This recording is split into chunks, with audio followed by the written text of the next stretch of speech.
लगेगी आग तो आएंगे कई घर जद में, यहाँ सिर्फ मेरा मकान थोड़ी है। आज हो सकता है कि पुलिस प्रशासन के लापरवाही के कारण आज हत्या हुई है, तो ये हत्या जरूरी नहीं है कि केवल आम पब्लिक का ही हत्या है।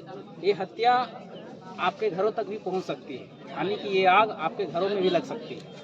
चाहे थाना प्रभारी हो, चाहे एसपी हो, चाहे डीएसपी हो, कल दिन आपके घरों में भी हत्या हो सकती है। अगर आप भावनाओं के आधार पर अब न्याय करने बैठेंगे, राजनीति का ये नीति है ही नहीं। राजनीति का पहला नीति यही है कि कोई भी जनमानस हो राज्य के अंदर में, उसका जीवन का अधिकार उतना ही है जितना आपके परिवार का है। जब आप अपने परिवार के लिए इतना चिंतित होते हैं तो आम जनता के लिए उतना ही चिंतित होना चाहिए।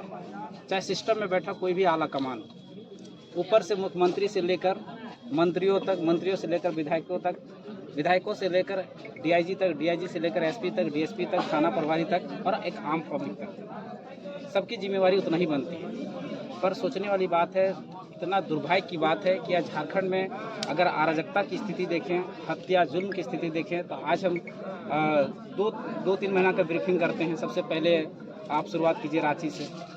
रांची में जो हत्या हुई थी, सभी ने आप देखे थे अनिल माथुर की हत्या किस तरह से हुई। तुरंत फिर एक हमारे कोई क्या साहब थे, उनका हत्या हो गया तुरंत उसी दिन। फिर अभी आज के डेट में कल एक महिला के जो है दुमका में गर्दन काट दिया गया, और आज यहाँ भी, और इस तरह का घटना, मतलब लगातार झारखंड के चारों कोना में इस तरह हत्याएं हो रही हैं। तो कहीं ना कहीं पूरी तरह से सिस्टम विफल है। इस तरह का पूरी तरह से पुलिस प्रशासन जो झारखंड की है पूरी तरह से ढुलमुल रवैया है। ये सरकार एकदम केवल कोयला, बालू, गिट्टी, पत्थर बेचने में एकदम मशगूल है, एकदम पूरी तरह से व्यस्त है ये सरकार पूरी तरह से। और ये जितना भी पुलिस प्रशासन है सब ये कोयला माफिया है, जो बालू माफिया हैं, जो पत्थर माफिया हैं, जो गाय माफिया हैं, जो जानवर माफिया हैं, सब इनके आगे नतमस्तक हैं। ये रात को इनके आगे ये लोग क्या बोलते हैं, बेली डांस करते हैं, बेली डांस चलता है इनका। ये वसूली करने पे रहते हैं हमेशा।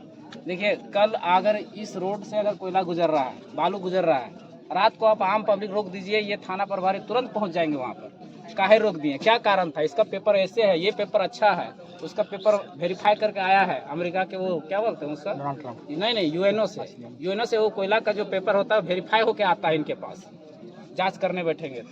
जबकि उनको सही में अगर जांच कीजिएगा तो सारे के सारे अगर 10 कोयला ट्रक जा रहे हैं तो उसमें से आपको पूरी 5 कोयला ट्रक जो निकलेगा वो अवैध निकलेगा। लेकिन उनको क्या है कि यूएनओ से सर्टिफिकेट मिला हुआ रहता है, इसलिए उसको जांच नहीं कर पाते। अभी ये घटना हुई करीब उनके पिताजी का हम देख रहे थे बयान के हिसाब से 11-12 बजे के बीच में हुई घटना। 11 बजे के बीच में हमारे विधायक जी कहाँ, जरीडी की दूरी कम से कम 40 किलोमीटर है, वहाँ से विधायक जी पहुँच जाते हैं। लेकिन यहाँ से वहाँ की दूरी जो है, जहाँ घटना हुई है वहाँ की दूरी 8 किलोमीटर है। यहाँ सर पुलिस नहीं पहुँच पाती। लेकिन यहाँ कहना है कि उनके परिजन का कहना है कि थाना में जब फोन किया गया तो बताते हैं कि हमारा जान को भी खतरा, मेरा जान कौन हिफाजत करेगा? तो भैया छोड़ दीजिए नौकरी ना, बहुत सारे युवा बेरोजगार हैं, सब बेरोजगारी हैं, सब जान देने के लिए कुर्बान हो। पुलिस की नौकरी होता ही जान हथेली में रख के करने के लिए। आपको हम मान लीजिए एक आम पब्लिक अगर 5 रुपये का बिस्कुट खाती है तो 1.5 रुपये डायरेक्ट टैक्स का पे करती है। डायरेक्ट टैक्स जो पे करती है वो पैसा कहाँ जाता है? आपको सैलरी हम देते हैं। किस लिए सैलरी देते हैं? कि ताकि आप हमको सुरक्षा दें। आप बात करते हैं जान की डर है, छोड़ दीजिए ना नौकरी ना। लाखों युवा बेरोजगार हैं, क्या बात करते हैं आप? एक विधायक का आवाज थाना प्रभारी नहीं सुनता, क्या आम पब्लिक आवाज सुन पाएंगे क्या? तो वही तो मैं पहले ब्रीफिंग कर चुका हूँ ना कि यहाँ का पुलिस प्रशासन, यहाँ का जो शासन है, प्रशासन है, पूरी तरह से सरकार जो है पूरी तरह से विफल है यहाँ के लोगों को सुरक्षा देने में। पूरी तरह संविधान को एकदम तार कर दिए, कानून को तार कर दिए, एकदम हाथों पे रख के एकदम संविधान को चलाया जा रहा है। कोयला बेचा जा रहा है, बालू बेचा जा रहा है, गिट्टी बेचा जा रहा है, पत्थर बेचा जा रहा है, कोई रोकने वाला नहीं, कोई देखने वाला नहीं। लोगों की हत्याएं हो रही है, भ्रष्टाचार चरम सीमा पर है, इन कोई देखने वाला नहीं। तो दुर्भाग्य है ना झारखंड का, और दुर्भाग्य हम झारखंड वासियों का है कि हम लोग ऐसे लोगों को चुन कर भेजते हैं।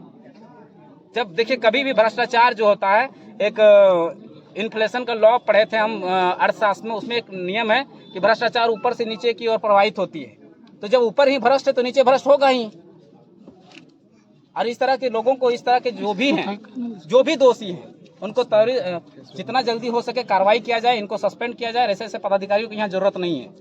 अच्छा, कोई आगे क्या कीजिएगा अगर आगे क्या इनको पूरी तरह से यहाँ तो फिर जो थाना प्रभारी उनको सस्पेंड होना चाहिए, और जो भी थाना प्रभारी जो ईमानदार है, ईमानदार छवि के जो कार्य करने के लिए कुशलता है जिनके अंदर, उनको रहना चाहिए। यहाँ से तक